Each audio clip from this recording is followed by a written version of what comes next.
Yeah, man. But how much? Shit, I don't even know what I'm about to say. I'm pretty late too. Yeah, I saw you, guy. Yeah, I don't know how to start the episode. I feel like we should. I don't know. Well, we can just start. Let's start with fantasy football, bro. Did you pick some teams out? I mean, I don't really have. Mike, do you have a fantasy football team? Yeah, I got 2 teams now. Actually, I'm in a work league and just a friend league. So I mean, I have Chris Godwin had a pretty solid game. Yeah, he had himself a cool day. Yeah, but he fucking fumbled. I mean, he fumbled and he like fucking dropped a nice ass pass. I was like, damn, like he could have had almost like he probably could have got me like 15 more points if he had caught those passes or like didn't fumble. Damn. Like, but it's all good. He still ended with like 23, which is more than that's hard. Like I could expect. Like so. Yeah, for sure. That's what's up. So, Brandon, did you get any teams this year, or do you? No, I can't do it this year, bro. Why? How you like? Did you do it last year? I think so. I can't remember. So this is the year you stopped. I believe so. So what's the reason behind it? Man, I just got a lot of shit going on, man. I'm trying to do a lot of the shit. I got you. Can't really watch a lot of football right now, so. Working on Sundays. Yeah, man, working every day. I feel you. Wow, that's great. Yes, sir. That's what's up. That's what's up. But you know, I mean, it's cool. Like I watch when I can. Like my favorite team, the Cowboys. So I'm always gonna find time to watch a Cowboys game. But am I gonna watch like every game and like be caught up on stats and how players are doing around the league? Nah, I'm not really that interested. So, by any chance, did you watch the game that occurred on Thursday night? Of course, I did. Okay. How did you think about that game? Man, that was a really good game. I mean, a lot of sports analysts afterwards were saying like that was like a moral victory for the Cowboys. I don't really believe in that, but you know, we did look pretty. Participation ribbons?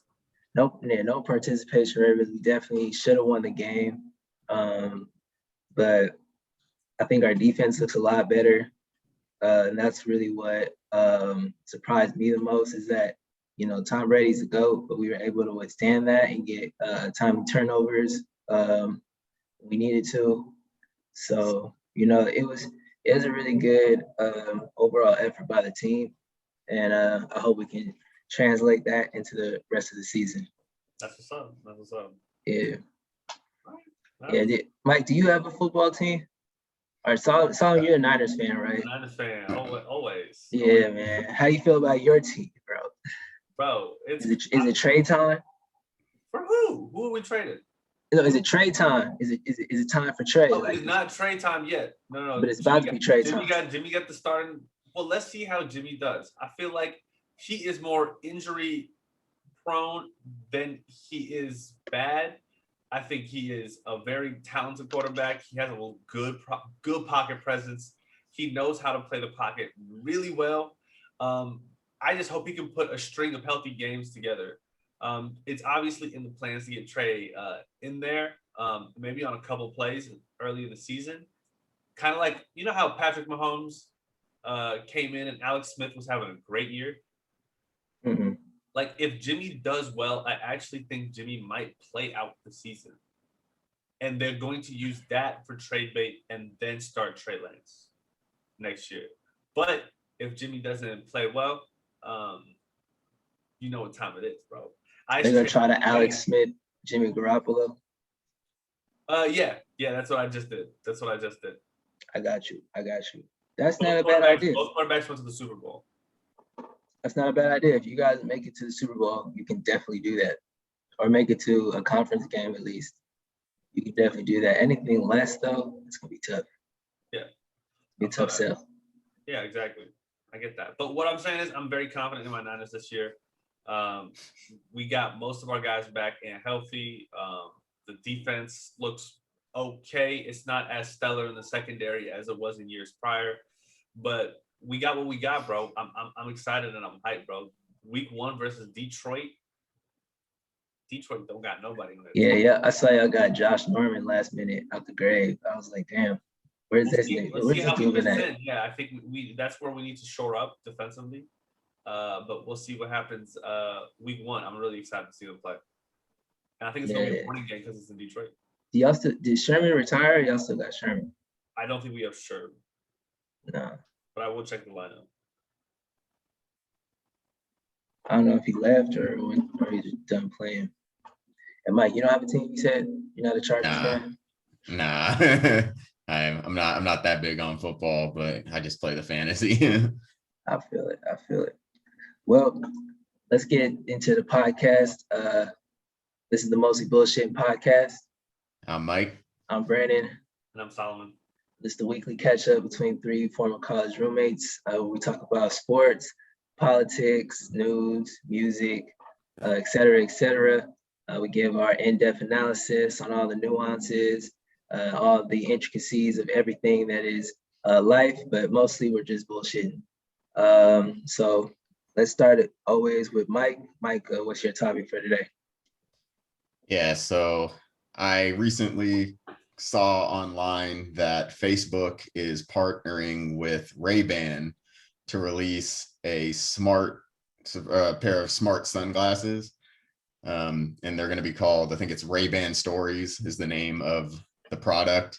And essentially these glasses are going to be able to take pictures, take video, as well as like just kind of have like a heads up display in your eyes. So like you could say you have like Google Maps going on, it's going to like tell you their directions right in front of your eye. I've even seen like some concepts of people watching like Netflix on them and like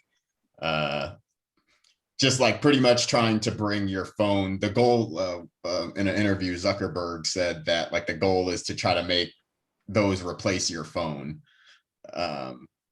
And so this technology, it in theory, it sounds like great technology, in that it could, push us more towards the future. However, it is a little scary, knowing that people could technically record you on these devices without you knowing. It could be a tool for, people that you don't want having them recording people that shouldn't be recorded. And so what are your guys' thoughts on this future? I know Brandon had got some thoughts. Dang, that's crazy. I just feel like people are just gonna be nefarious with those glasses. Yeah. I mean, so like they say that, so like when you're recording, like there's supposed to be like a little white light on the glasses so that people will know that you're recording. But the problem is like, it's like, how are you like, if someone's like far away though, like how are you really, you got to like really be looking at the person to notice that they're recording. And there's obviously ways you could just get a little piece of black tape and put it over that so that like nobody could that'll be know. like the most popular accessory that comes out immediately after the glasses. It's just like black tape. Right. No, like the cover up, right. Yeah, like some type of, it's like they'll put it on the frames and it'll just be the dot. It'll be like a weird dot, like randomly, that is just exactly where the light is. You know, in car crashes, watching Netflix. Yeah, man, I just feel like it's like a tool for predators. Right, it's gonna be a whole Ray-Ban Stories OnlyFans channel. Yeah, like it's honestly, but do you think it'll be successful though? Like, well, there's that appeal in the market right now. I think the technology is definitely something that people want. So yeah, there's a demand for it. I feel like it's both sides, because like there's a reason why the Google glasses fell off, and like there were other Snapchat glasses too. Yeah, the Snapchat glasses, like they were all the same idea, but like those got a lot of backlash because of the privacy issue. So like I'm wondering how Facebook is thinking that this can be different and how they can navigate around it. Well, Facebook don't give a fuck about privacy. They're Teflon to privacy issues. Yeah. True. They already have everybody's data. They are. I mean, you probably but so does have Google. to log into Facebook. No, but not to the same extent as Facebook, bro. You think so? I feel Bro, like people pour their hearts out on Instagram. You know what I'm saying? but like think about what Google tracks. So like I have Google Maps. It tracks my location everywhere I go. I get an email from Google every month saying this is where you were the month of July. right, but So they don't know your like personal preferences and your life story and who you relate to and who you're with. I feel like Google, of course, like I feel like if you Google your name right now, your socials, all of your socials are gonna pop up. Like right, it'll get you to the social, but they don't have the information from the social. They just have the like they're just a resource to get to another person's website. So yeah, they know what you're searching. So they know like these are the types of things you're looking for, but they don't have the information once you actually get there. I mean, like, so they have like, I mean, obviously email, but like they I think they have a good amount of my personal information. Like they know where I live. They don't know who your friends are, and they don't know where you work. I think the most personal information Google would be able to take from you is from they don't know who you're trying to smash. They don't know who you're like trying to like just so much shit is on Instagram and on Facebook. Yeah. And like who we went to school with and what's going on in our lives and what it's like got it to another level. Bro, it's ridiculous. So then you think that Google is more well, obviously they're probably more ethical than Facebook in this scenario. I would just say Facebook is better at defending privacy laws because they've had to do it more frequently. Like I think since inception. I think Facebook is in a position where they've been able to like have like a strong hold on the government, where they have this like power struggle back and forth as it relates to privacy laws. And new inventions in marketing just sway public opinion to push it in their favor more and more. Like they will literally use the people and their own inventions to create like less restrictive privacy laws. But I also feel though, as people are becoming more and more aware of how much data Facebook is taking from them, I feel like less people are actually using Facebook. Like I don't remember the last time I logged into Facebook. Yeah, when's the last time you logged into Instagram, Mike? Exactly. Yeah, but like I don't put, well, I guess like they can see my followers and stuff, but like I don't like see your DMs, Mike. They can see what your followers. I'm not telling my DMs aren't that crazy. I'm just saying, like they can see any message that you send out, anything you like, anything you comment on, anything you're tagged in. And even if you don't have that much action, they can still figure out what you're interested in based on what your active like followers and following, like what they're interested in. They'll literally there's an algorithm in place. You don't even have to be engaged. Someone that someone that you associate with the most just has to be engaged. There's already enough data points. But okay, but on that note, like it still kind of goes to what I was saying in that like I still do use Instagram, but I do find myself using it a lot less than what I did before. Now something that Google has is YouTube. And YouTube gets a lot of information too. That's likes. Yeah. Like, what do you like? What are your preferences? What types of videos do you like? Right. What types of videos are you watching? How long are you watching them? I mean, that's the same idea with Instagram. Like, what type of pictures are you liking? What type of like? It's the same shit. Right. Like, that's what I'm saying. YouTube is what type of people do you subscribe to? Yeah. That's what I'm saying. Google is leveraging YouTube to sort of compete with Instagram. They're like doing like reels and shit. And like, you know, just like posts with just pictures on them and memes and shit. Like you might see that in your timeline on YouTube. So yeah, man, like I mean they got all our data, bro. Like it's gonna happen. It's gonna happen.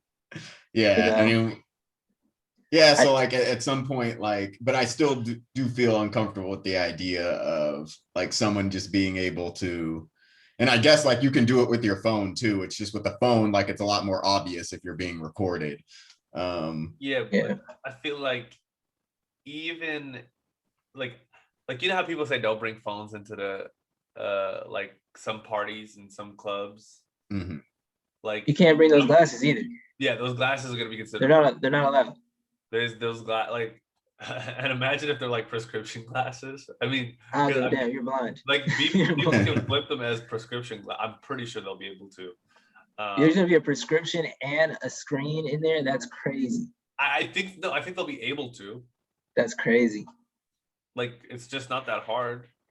Cause yeah, it's not I have no idea. But yeah, I don't know how they'll be able to integrate that, but we'll see. But regardless, like what happens in like those situations? Like they just can't. They get in the lockbox with the phones. I'll tell you. They're in the lockbox with the phones. I was gonna say though, there's a there is a Black-owned business that does something similar to what Facebook's trying to achieve with the Ray-Bans. They're not. I don't think they have a screen in them, but they have a microphone that connects to your phone and Bluetooth capability. What's interesting about the glasses is that the Bluetooth is like goes around your ears, so it's on the outside of your ears. So a lot of people like those types of glasses, just because like sometimes you'll have like a job where they like feel some type of way if you have both earphones in. Okay. They also have like blue light protection, and you can like take them to your eye doctor if you want to get your prescription put in the frames.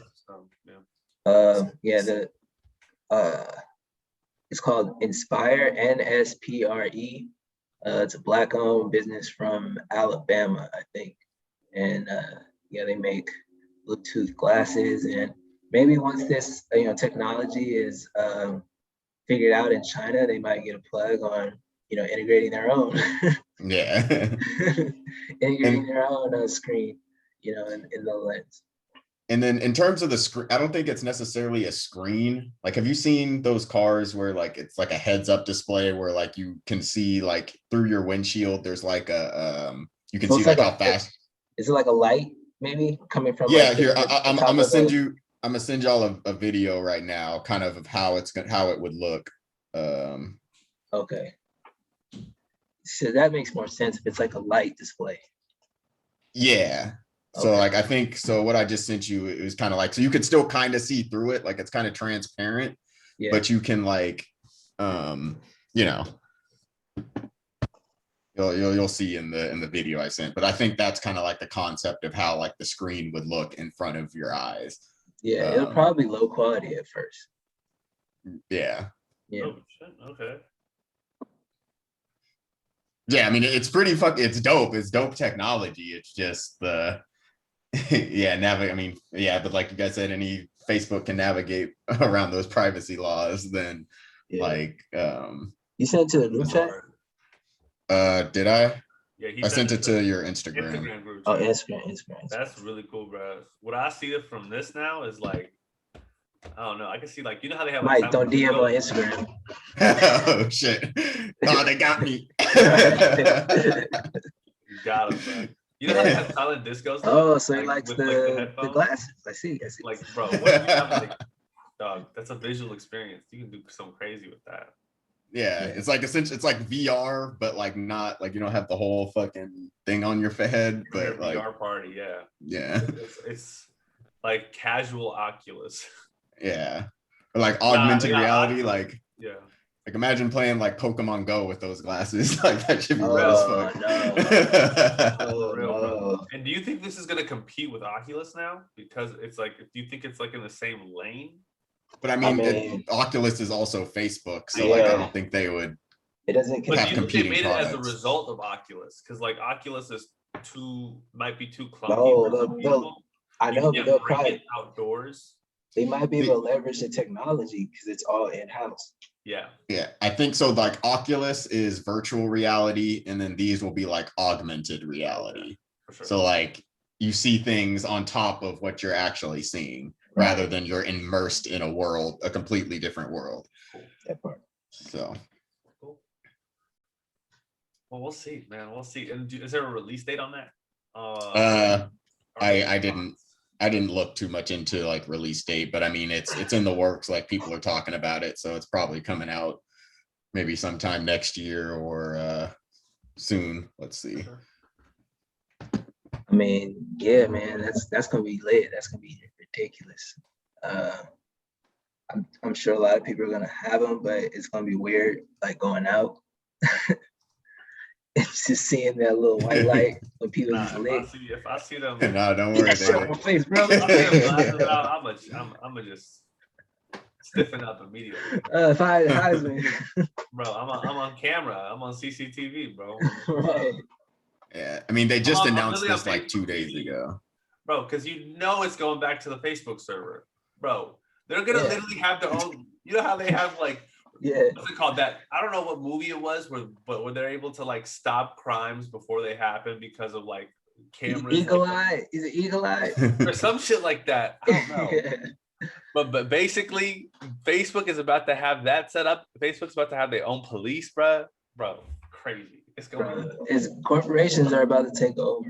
Where do you think those videos are going? Do you think they just stay in your glasses? They go to a fucking server. They upload to the cloud. They go to the server. They go to your phone, and then they go to space. They go to your phone, and they go to space. But then, I mean, maybe that could be, I mean, maybe that would be the deterrent of people like doing sketchy shit with them, though. If like they know it's getting uploaded directly to deterrent, like for people with stupid shit. I can already see the Facebook and the NSA having a backdoor deal to just say like, we will give you all the footage, and we'll just let you do whatever the fuck you want. Hell no. Bro, beginning of the end, bro. Man, I'm gonna have to put a poll out. Would you get these glasses? Yeah. Might need. I mean, like, I feel like everybody would get them, but nobody would want to let other people have them. Would be like the like, because I wouldn't mind having them. Like, like if we went to go get like drinks at a bar, and someone pulled up with those glasses on, I'm like, man. You're gonna be a little sketch. I'll be just like, yo, it's good, bro. I mean, I really appreciate you coming out, but I think it's time to go home. Or the glasses just gotta stay in the car, bro. I think that's really what it is. It's like showing up with a GoPro on your head. It's like hey, fellas. It's like, what's up, guys? How you doing? Yo, don't mind this. Like, I'm just here recording. That's the same. Like, it's for my vlog. It's the same shit. It's the same shit. Man, that's funny. All right. Well, I guess we're done talking about that. Let's move on to the next topic. So what I wanted to talk about today is 2 consecutive things that are going on that I think is going to greatly affect. Damn, my chair's hella squeaky. Greatly affect the American economy. Number 1 is the end of eviction moratoriums. So basically, there is a moratorium on evictions due to the pandemic. So people were allowed to miss rent payments and then not be forced to move out by the police. So what's definitely going to happen now is a lot of people are going to be kicked out, if they're, at least 12 months behind on their rent and not able to like pay it, obviously. So it's like, this is definitely going to greatly affect, people who are, living on the margins, not able to make ends meet because maybe they lost their job, maybe they, were affected by COVID in some way where they got sick and, have some type of debilitating condition. Just a lot of things may have happened during this pandemic that, saw people in a more dire financial situation. The other thing that was going on is the end of unemployment benefits. I think they're stopped. I think you can still get unemployment like you always could, but they had like an additional pandemic 400 or 600 based on the time period. Exactly. So there's like this extra amount that people are getting, so they'll no longer be able to get that assistance. I think it's less than likely they're saying that we're going to get another federal stimulus. So we shouldn't expect another federal stimulus anytime soon. And then what was the other thing? But we are getting a stimulus in California. So if you live in California, and there's some states that are getting like state stimuluses. So you might see that in the coming future, depending on where you live. your state might be able to find some funding to help you out. But yeah, what do you guys think about these two like things happening concurrently? How can that affect people living in poor socioeconomic situations, and how does that in turn possibly affect the greater economy, the greater American society, I guess? I mean, I can start with this, but I think it's just pulling the safety net from a community that like needs it, not wants it.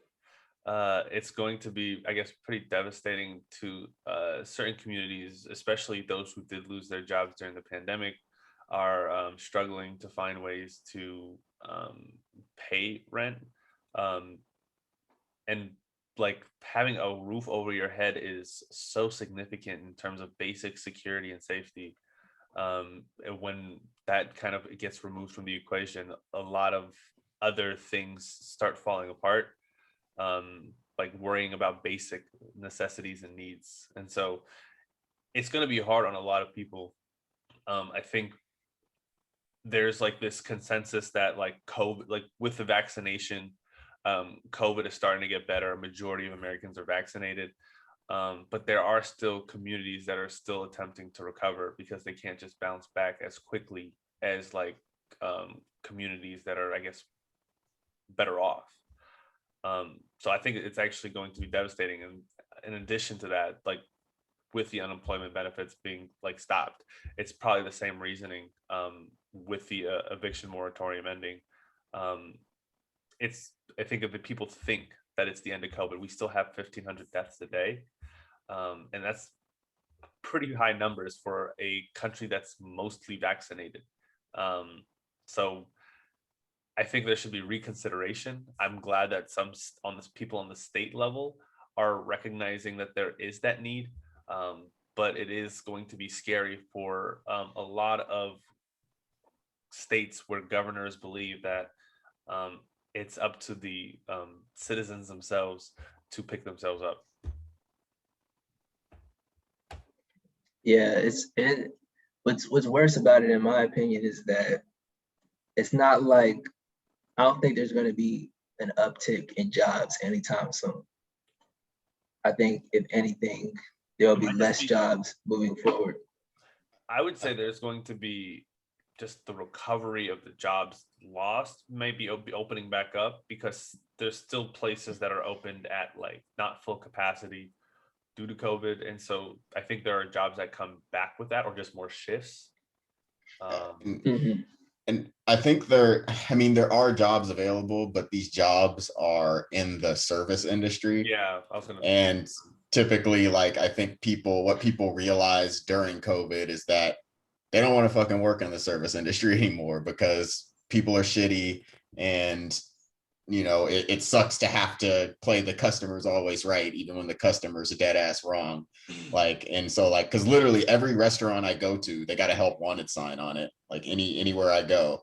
And like, and I understand why they don't want to work in that industry anymore. Like, I've seen firsthand, people wilding out in a restaurant that have no business acting like that, or just even in just like a gym, like people just feeling entitled to certain things that they shouldn't be. And so like I feel the people that don't want to work in those service industry jobs anymore, but like they are available.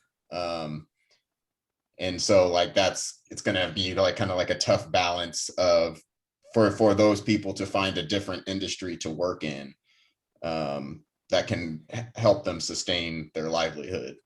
Yeah, I wanted to just quickly add something. I think part of the theory of the unemployment benefits was like with the service workers, they were cut pretty much immediately because those were the restaurants, bars were the first things to close down. And so they realized how fragile their pretty much living was up until that point. And so when they were allowed to go back to work, a lot of these workers were actually making more than what they would have made at the restaurant or bar or whatever service industry they were in. And what happens is there's some restaurants and businesses that aren't able to open as a result of that because there's just not enough employees. I was going to bring up an example. I went to San Diego a couple of weeks ago, and we went to we were staying close to a food court mall, and we just walked over at 10 o'clock on a Saturday. There were like 14 restaurants, and only 2 of them were open and functional. And that was the Subway and the Panda Express. All the local branches, all did not have, they were not open, and or they did not have enough people. Like there were like multiple places where only one person showed up. Like the cashier was there, but the cook wasn't there. And there was literally a situation where the cook was there and the cashier was not. And so I think a lot of the theory is like people do not want to go back to work, and with removing that unemployment benefits, it forces the hand of the people to go back to work, because that's the only way they'll be able to survive, which is a really like messed up way to do it. But yeah, I just, it's kind of like the theory I see why the government is doing it for that reason, versus like the impact that it will have on like the people. And like, so what would you guys think is like an appropriate timeline to continue these unemployment benefits though? Because they can't just continue forever. Otherwise everyone will just say, fine, let's just let the government pay for our lives, you know? So like what the solution is actually, I mean, what most Democrats have kind of preached is just elevating the minimum wage to a point where unemployment benefits won't be more than what you get for working. Because unemployment wages is meant to be given to people so they can have a like living, like not to have like extra things for wants. It's made for a living. And if that money is more than what people are making if they are working, like it's not really it's a no-brainer. Like I have 8 hours in the day and I have more cash. Like that's not a question to be had. The question to be had is mostly like, why can we not elevate the minimum wage? And if business owners are not able to do that, can we truly consider them operational? Like most businesses come in and attempt to, like smaller businesses will attempt to get some sort of profit, because a lot of them start under, because they have to input and invest into their own product. And so when you have people work for you, people don't like, there's obviously people who do give good wages to their employees if it's like a family run business. But if they are getting people like out in the world for the sake of business operation costs, they'll attempt to keep the wages low, and they'll operate in places where they'll have them like maximum margin of profit.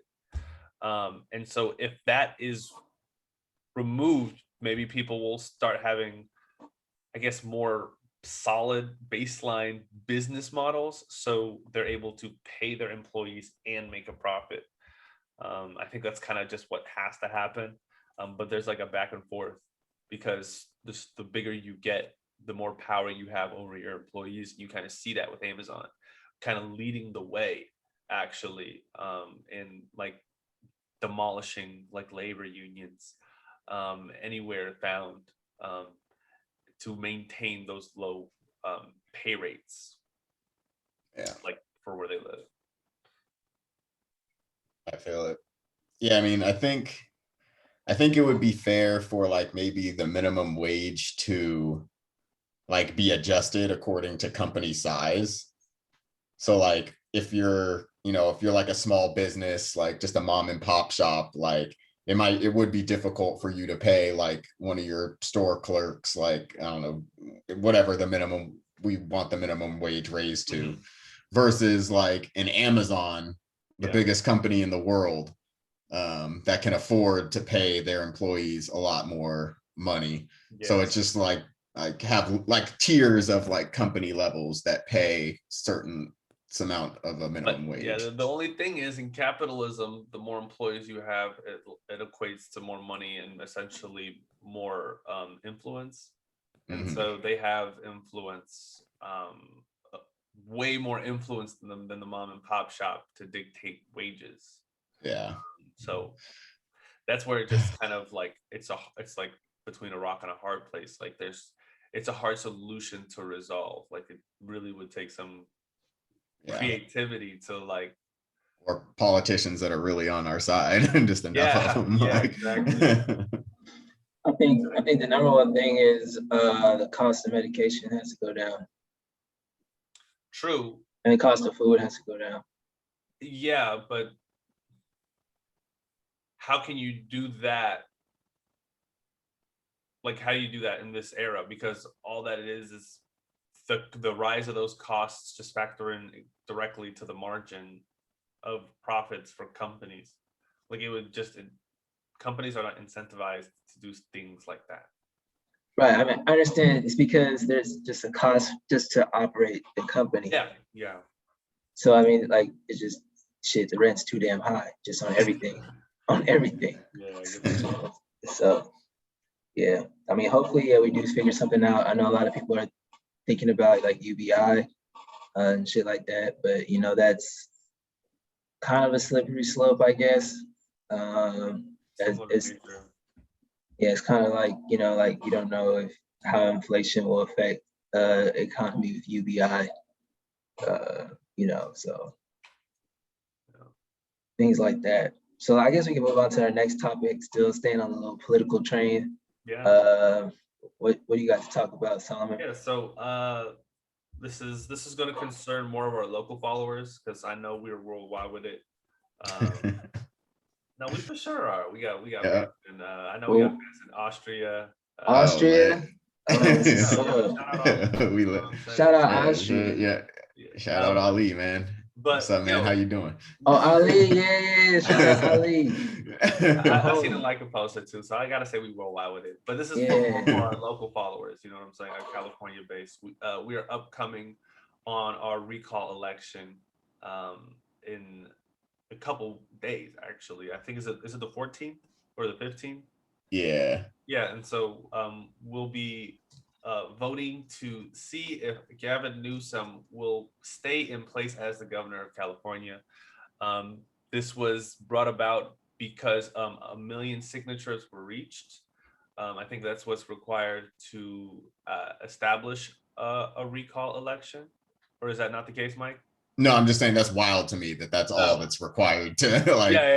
Our state we have a state like 50 million people in our. And so from honestly, I even saw it in like a lot of locations, kind of over like the summer and pretty much earlier in the year. Like I would see it at the local Safeway. I went like at the In-N-Out drive-through. I would see like little, like I would call them mini parties where they just set up a canopy tent, like a couple families pull together and they're just literally picking off like people in popular places to sign off for a runoff election. From what I've read, most of these votes came from not the metropolitan areas of California and more of the, I guess, rural areas of California, if you'd call them that, just less populated. And so we are in a position where we may have a very right-wing elected candidate running California, and it's slightly concerning. It seems like there is a lot of advertisement going out into the recall just to kind of bring attention to the no campaign for those who want to keep Gavin Newsom in office. But I'm going to switch it over to my co-hosts. Fellas, what do you guys think about the recall? Do you think this will impact anything if the governor does change? And what do you think the outcomes will be? I don't think the governor is changing. Okay. Yeah, I don't think he's gonna lose this recall election. But like the thing with the recall, like apparently like they don't even need the majority of people to say that they want to recall him or something like that. I haven't really looked into the details of how it works, but the candidates that are running against him are very conservative. For California, though, like what Brandon was saying earlier, I don't know if it really matters too much for our governor, just because our California state yeah, it's probably still more Democrat leaning. So I don't think they'll just be able to go in and do what they want. But like, as we've seen with like people like Trump, like the idea like of what they represent inspires people to act out. And I think that's kind of like these people that were like, you know, staying all low key in like Huntington Beach felt empowered by Donald Trump. And so like having political figures that are just like a symbol of what they believe in kind of gives them power. And so that's where I think, like, I don't think any of our laws are necessarily going to change, but I just feel like the overall feeling of California could shift a little bit if that happens. Yeah, I feel that. Yeah, it definitely feels like there's just like that sentiment of like more right-leaning kind of candidates coming out the grass. And I think it's just more reflective of the population as well. So I'm interested to see what comes of this election. I feel like, do you think there might be like another? When you guys say right, does that have like an evil connotation to it in your mind? So right I would say it's more of, is it evil? Is it ignorant? Political views. But do you feel like it's like, oh no, like it's the end of the world kind of thing? Like I understand some things are like, yo, I don't agree with that. I'm gonna fight against that. But on every single thing, are you guys like against everything that is right wing? Like, so if somebody said I'm conservative, you would look at him and like, damn, you're hella ignorant. So I wouldn't say. Is that how you feel about it? No. So I wouldn't say ignorant. So what I mean by more right leaning is I think it's just being more extreme in political ideology. I think before it was like, and so to answer your question, I don't necessarily automatically assume ignorance. I know people who are Republican strictly for financial or economic reasons, but personally, I would consider myself left leaning. I wouldn't consider myself all the way left. I see myself having like opposing thoughts on different like subjects. And so I do try to take a balanced look at different, I guess, items. Right. So like, do you feel like someone who's on the right doesn't also have the capacity to do that? What I've seen a lot more is the kind of source of information, like that source, like the trail of information that has been like, I guess, fed towards like right-leaning TV shows have been more brazen and less willing to be verified. So listen, I'm not talking about TV shows, I'm talking about politicians. And so even with politicians, is what I'm trying to say is this is kind of like an entire movement. It's like the people, the politicians, the media. There has been a gradual transition where pretty much a brazen breaking of the law is kind of been accepted. A lot of things are essentially mitigated because there's like a narrative and a purpose behind it. All politicians and media kind of work together to essentially set a narrative so repercussions won't be as big. Because I'm going to use January 6th, 2021. And you believe that the left is not also in some regards narrative driven? No, they are. But it's Brandon, you have to understand that politics and the way people, I guess, engaged in politics in the media changed initially with the right.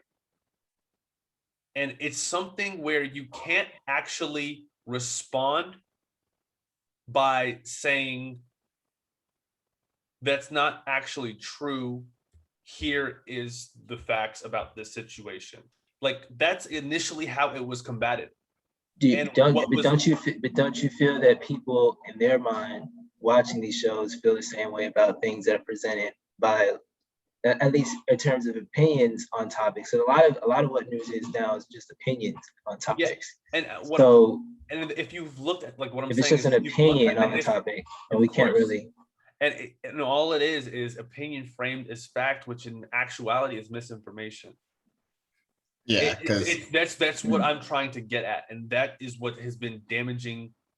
And like when I say the Republican political media started doing this, is because it caught like wildfire among the bases. And Donald Trump, no, what I'm trying to like, I'm trying to explain my point in the reason why I'm seeing more concern with like the right. So what I see is that like the narrative that is being played out to drive people to certain actions, and these actions are happening more frequently than in previous instances. That's what's more concerning to me. And what initially was used in tactics back in 2014 when people didn't really know what was happening was people were trying to fact check and saying this is wrong, this is not actually correct. But as long as it played with their base, it actually, people start to realize it didn't matter. Like this type of misinformation that is being like put out. Like in terms of personal liberties, personal freedoms. And so I would use COVID as like the most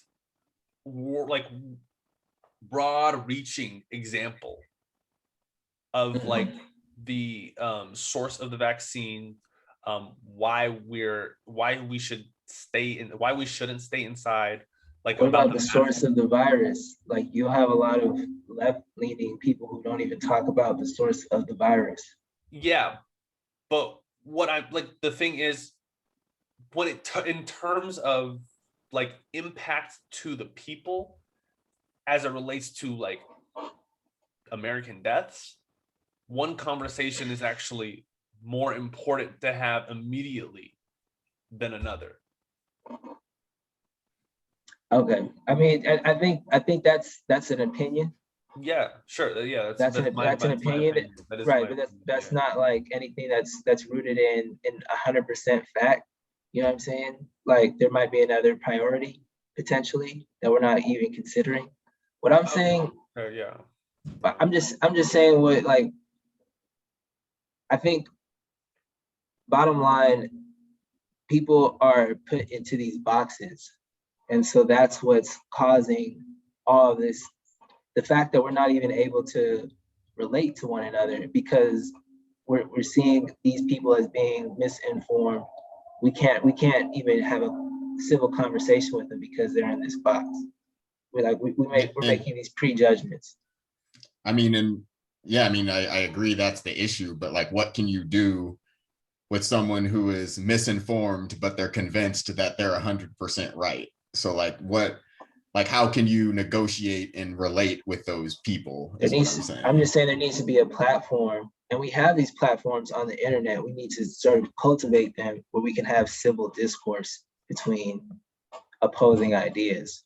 But I mean, but some of these ideas are just like so polarizing, Brandon, that like there is no like abortion.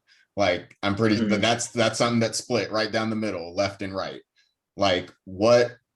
Well, I mean, obviously there may be some conservatives that are on the side of allowing or that are supporting pro-choice, right. But like for the most part, it's like it's left right with that issue. So like, how do you explain to a conservative that a fetus is not alive until a certain amount of time? Like, they're not basing like it's scientific fact that there's a lot of conservatives who I think they would be cool if there was no vaccine. If they would be cool with not having abortion if there is no vaccine mandates. Are you serious? No, I don't think You're so. lying. that they wouldn't do that trade-off. Don't say that. That's silly. No.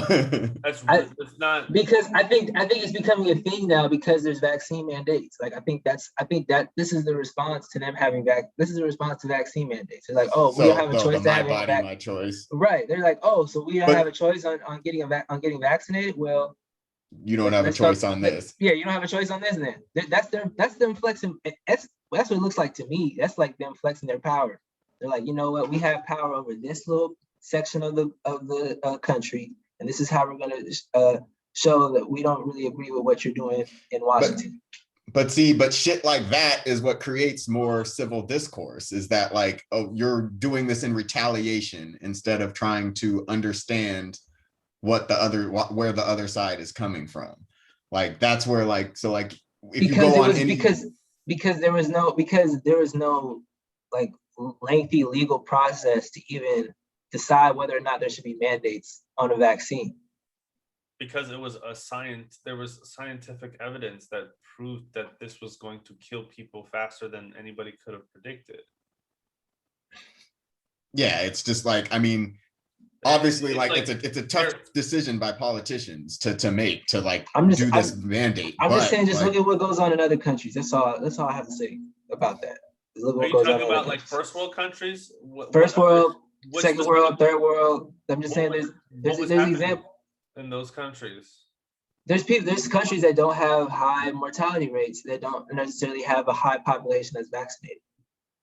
I mean, maybe that population just happens to have resistance to the, like, they were born. We're moving the goalposts. I'm just saying there's examples. There are unknowns. There are unknowns, but I'm just saying there is examples. And we know how many people are dying and are hospitalized here in our country, but we're not going through an entire. There's not enough data that's been collected to understand. I don't understand personally, I don't understand the logic in saying, why would we act differently? All I'm saying is, why would we react differently in comparison to a country that has less deaths? Like all I'm saying is that there's not enough data to understand with certainty why certain things are happening. I mean, I feel like we can, like, so if you're implying that America has more deaths than, say, I don't know, Germany or some European country, I think it just lies on the type of people that are in the population. Like Americans were known to be, to the rest of the world, we're known to be, you know, a little overweight. Our food is very like processed, and we were also going out. Like we were not, like half the country was out. They were not putting their masks on. They were not like, I feel like in other countries, like interacting, and Atlanta did not close, Miami did not close. Like, I feel like other countries, like there was less like division than what America had. So why don't we? That's what I'm saying. That's the biggest problem, is that we have too many platforms that sow division in our country. There's too many media platforms that sow division in our country. So when shit hits the fan, we run around like little ants. But you can't. So is the solution to take media away? Not to take media away, but just to have more checks on media, to be more conscious of their role. Fox News is listed as an entertainment. Their entertainment, like that literally kind of speaks to what Solomon was saying, spreading misinformation. So I'm just saying, if they're entertainment, then the government can order a disclaimer that needs to be presented at the beginning and end of every show. They probably do that. They probably no, but it has to be more prominent. It probably has to be like, say, instead of that little M.B.S. little ticky-tack font it's too at the late end for that, Brandon. It's not too late for that. That could happen tomorrow if it really needed to happen. It's not a big deal. No. It's just they don't want it to happen because this division is what keeps capitalism going. It's because we rely on a capitalist system. That's the problem. Like, okay, but at the same time, so if someone watches fucking Tucker Carlson every day and they see a little disclaimer in front of Tucker Carlson's no, it has to be a huge they said the government can hit up the FCC and be like, hey, all these programs need to have a huge disclaimer that goes on for 5 seconds, saying that this is entertainment purposes only. These views are not necessarily reflective of your local, state, and federal politicians. But even if they do that, Brandon, like you have to understand, there are conservatives that are going to be like, "Oh, this is the government trying to silence Tucker Carlson." Exactly. Like that's how they're going to result. That's why would that has already been established. Like his base is already established, and they're going to believe whatever the fuck he says. So like, if it's on both networks, but if it's on both networks, if it's on Fox News and the same message is on if it's on general, ABC and it's on ABC, it's on NBC, it's on Fox, it's on everything. Okay, so what happens if you see it uniformly, you can't really say anything. After a while, people are gonna be like, okay, whatever, bro. Like, I understand you think it's a conspiracy, but a lot of conspiracies die out once they see that there's enough pervasive evidence to prove. So where do people get their actual information from then? Like if we have this, I'm just saying if we had people who are very like okay, this is actually news, this is actually entertainment. There's no and we drew a line between news and entertainment. Like on a federal level, like you have to present that you can't present entertainment as news. There needs to be like a law saying you can't present entertainment as news. Boom. I just feel like you're still going to get people, like you're going to have people that are going to be like, oh, they're trying to silence. Because I'm just saying, but it's just because we need to be more responsible with television programming, things that the government controls. Like, yeah, you can't control everything on the internet, but you can control what's on TV. But then that just speaks more. That's the news is on the internet, bro. You're thinking in the 1990s with it. Like, I'm not the news sources. 1990s. I'm not. News sources are mostly coming from the internet. We're 20-something years old. We still we grew up with the internet. We rely on the internet heavily. But the majority of the voting population grew up watching TV, and they still rely on TV. So we're still dealing with people within that age frame. So yeah, this is something that we're not even going to be even really thinking about 30, 40 years from now, because we in our generation relies on the internet. We understand multiple perspectives. We get exposed to multiple perspectives. Yes, we do. I mean, I understand they're trying to stop that from happening, but we still. Yes, we do, bro. There's people trying to clown people all the time on either side. It's not. So no, there's saying, Brandon. You're acting as if we have a better understanding. Young people are still unable to decipher misinformation at the rate that it comes at them. They are not able to decipher misinformation that is seen on their phone. I am telling you that, bro. I'm telling you that. You're just telling me that. You're not even. But like, I see what Brandon. I agree with Brandon. That you're just telling me that. That's all. I agree with Brandon in the matter that like I do see differing opinions in comment sections, but typically the opinion that I see of the other side, of the side that I'm not on, is so extreme and ridiculous to me that But like, that's fine. You're just exposed to it every day. That's all I'm saying, is that you're exposed to it every day, because there's a lot of people who will turn on Fox News, who will turn on CNN, who will turn on MSNBC and not change the channel all day. And they've been doing that for 20, 30, 40 years. And these are people that we're still dealing with today. So yes, 30, 40 years from now, this is something that we're not even going to be talking about. But today, what we could do today to make this better is the FCC can impose some type of regulation saying you can't present entertainment as news. It has to be like, you can't insert your personal opinion into reporting. And I totally agree with what you're proposing. Like, I just feel like the problem is that people are going to say, here comes the government trying to censor my news. And you're saying that, but then up to that. That's not. But then they can just vote in politicians. If it's good for you, then you should just accept it. No, right? But then like the politicians, the fucking who's the fucking Senator Ted Cruz's and the fucking the Ted Cruz's of the world are going to come in and say this is unconstitutional and blah blah blah blah blah. It's a good thing, right? It's a healthy thing for people's minds, right? For that it is right, but right. Someone like Ted Cruz does not have the health and safety of his citizens in mind. Clearly, when he fucking supported this abortion shit. Then the citizens need to do a better job of voting. Like, I'm just saying, like, even on a state level, state and local programming, like, there needs to be more information but the problem is when we have in an era of filtration. The internet. We live in We- the we era have- of the internet, bro. We This do, is not- Solomon, we do.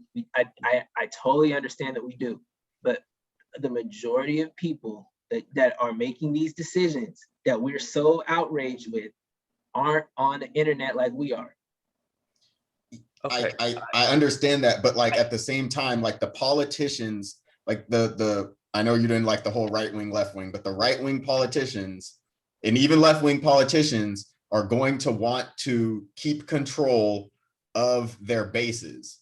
So that's like the only way they can do that, right? So I'm just saying, like, that is totally unconstitutional if you actually read the Constitution. Like, you don't want that to happen in our society.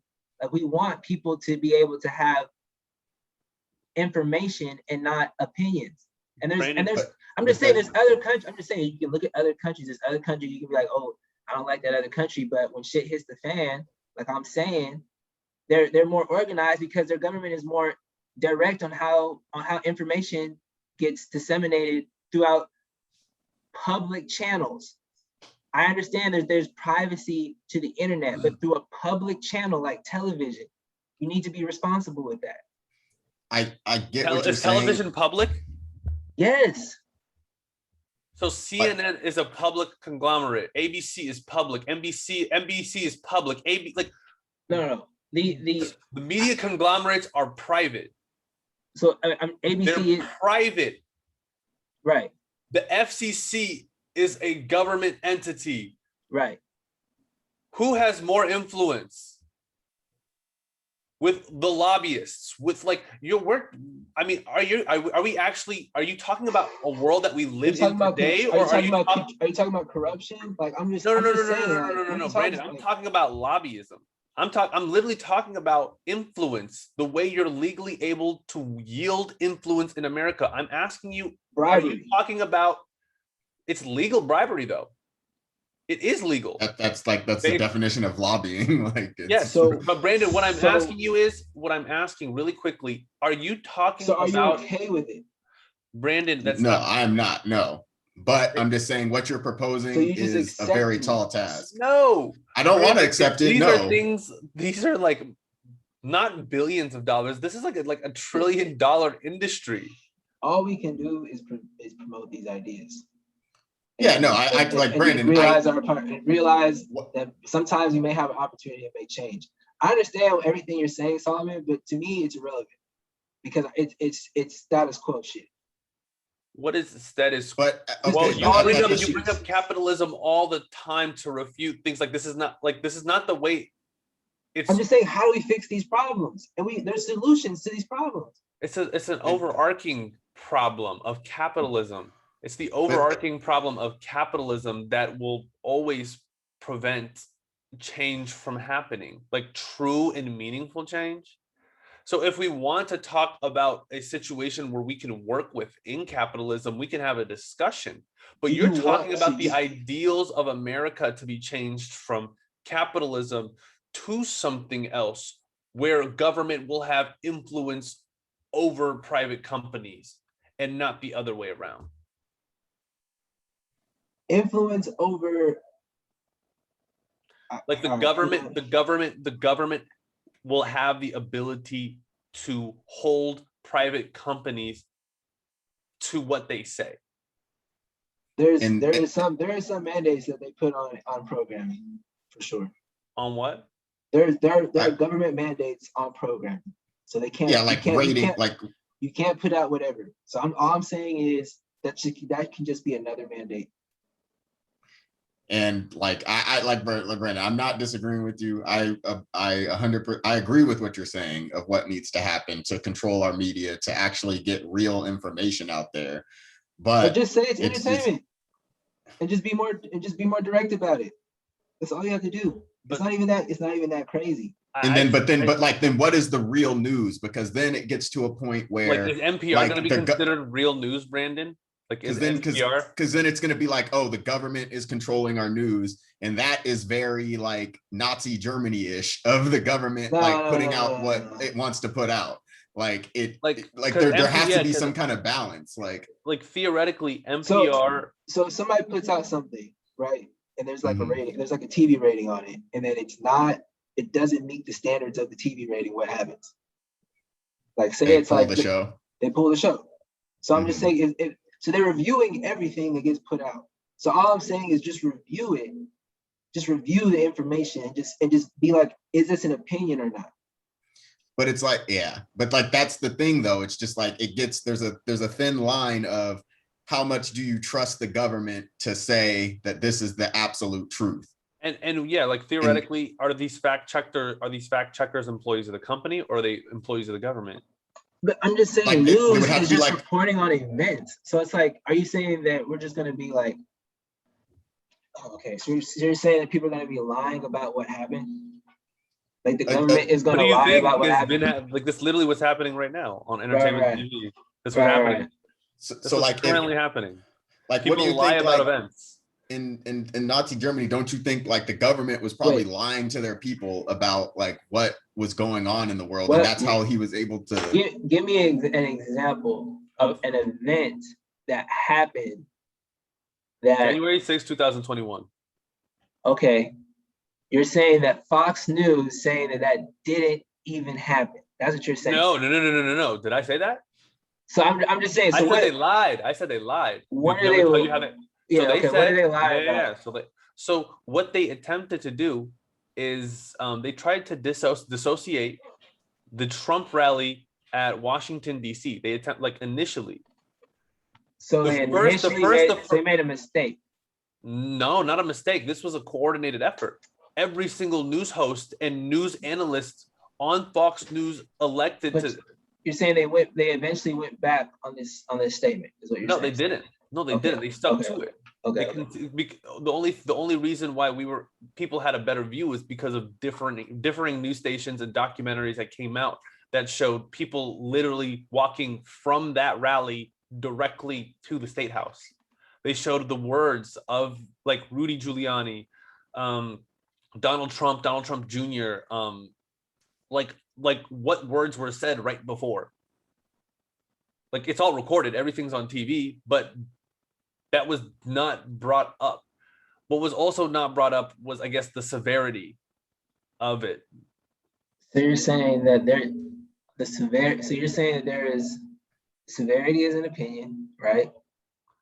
Yeah, but like the fact is people like citizens storming the Capitol is totally illegal. No, so the facts are let's go with the facts. There were illegal people that stormed the Capitol.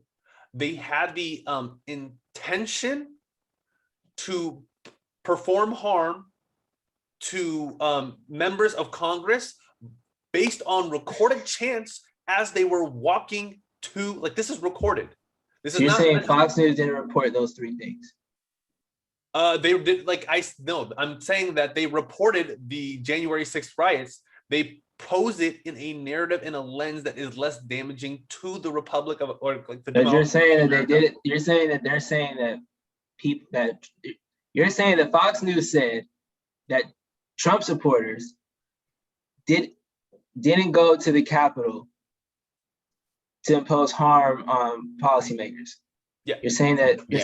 They're saying they went there to uphold democracy. That's how Fox News is spinning it. Like to make their voices heard about the election being rigged,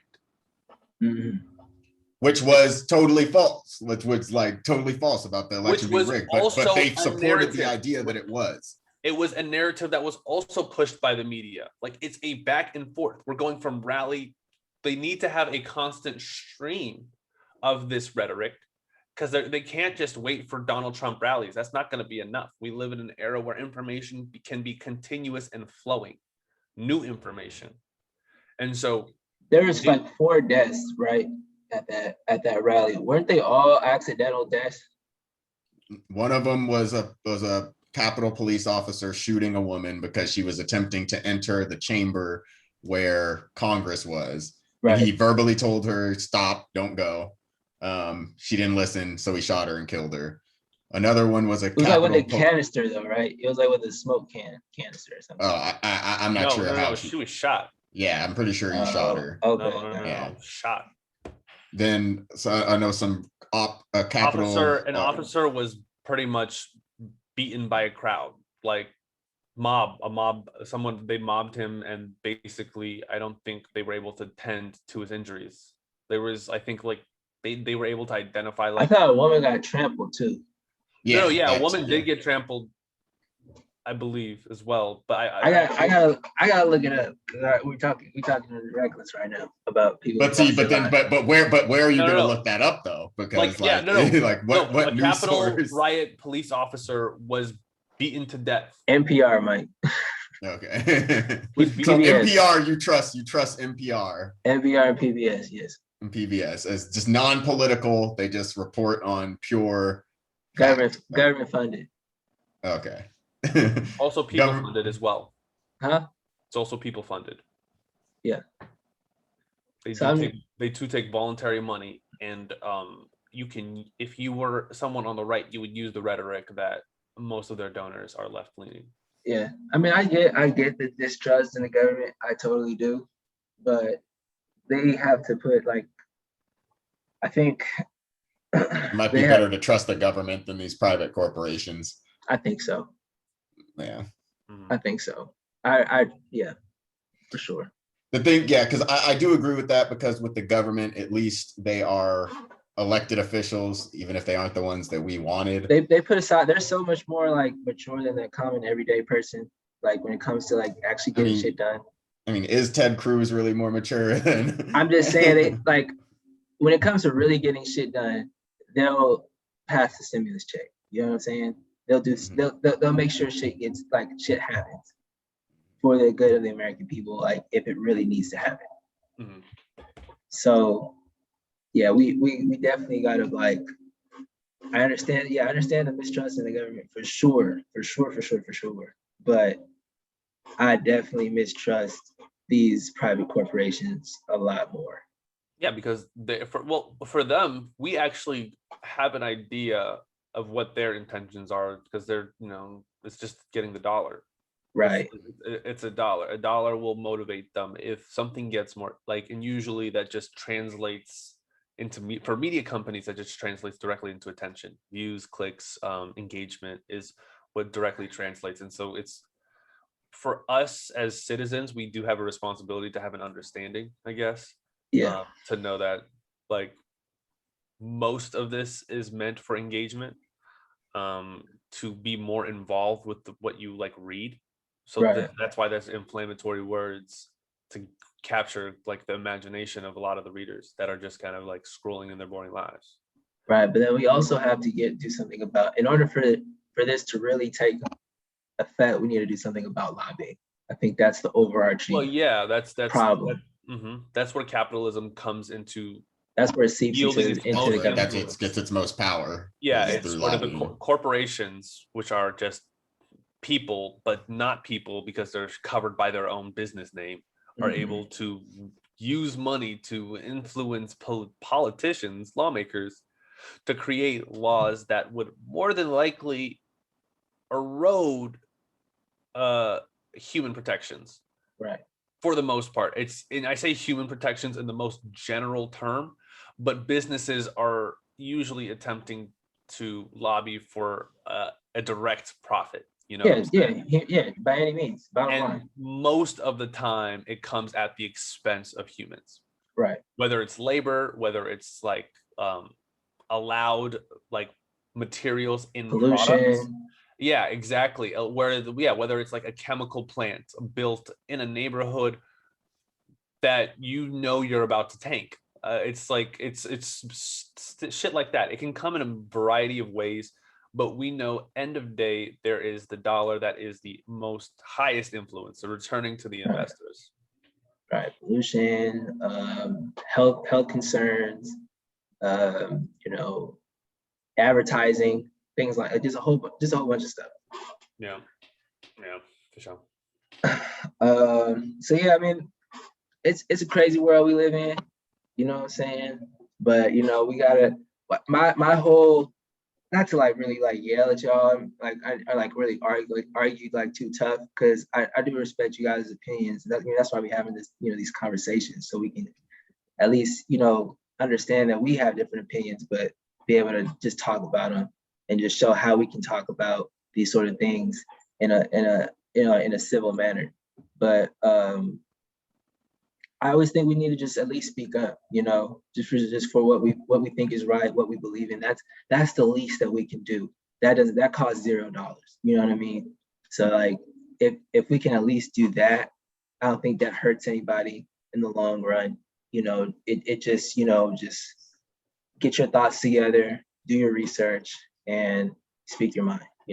That's something that everyone can contribute to the betterment of the world in general. Agreed. Great. We'll leave it at that, right? For sure. Yeah. So I'll kumbaya. I guess I'll catch y'all niggas later. You know what I'm saying? Yeah. Nah, it's been real.